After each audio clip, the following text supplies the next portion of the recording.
if you're watching this, you probably remember us. But let me introduce us again. This is Márton. I met him some weeks ago on a walk during one of our classes. He's much more free-minded than I am, which sometimes I love and sometimes it pisses me off. He has a passion for getting lost, which he told me comes from days spent at flâner around Barcelona with a girl he was falling in love with. And this is me, with a very pronounced French accent and a scarf really tied around my neck. I still remember the first time I showed up with a scarf like that. We had a very long hello kiss with the only girl I've loved so far. This was also our last kiss, and I've been wearing it since then. Maybe it tries to prove something. At this point, you're probably wondering, what does this all have to do with the documentary we've promised you? I can assure you, it's not entirely unrelated. Some weeks ago, we had the stupid idea of filming for 24 hours in Zurich to see where it would lead us for a documentary. While seeking for these very hazardous discoveries along the way, we both had somehow quite defined intuition of where we wanted this to go.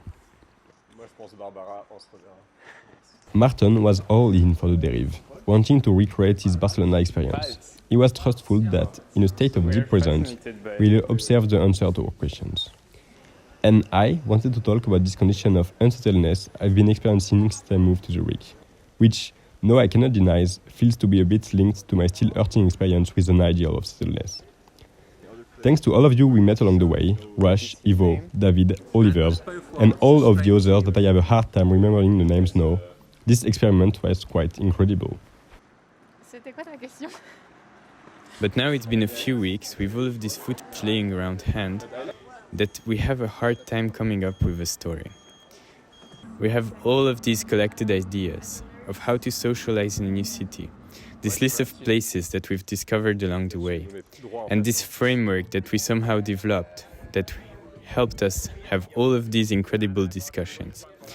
But maybe there is one bigger underlying theme that we found worth sharing, and that brings us back to how we started. In the end, it was the open sharing of our very personal questioning that led us to understand broader realities in a city, through all the common discussions that we had with all of you. We feel that there's something to this non-distant way of doing research movies. It's still just the beginning, but somehow we'd like to dwell into it.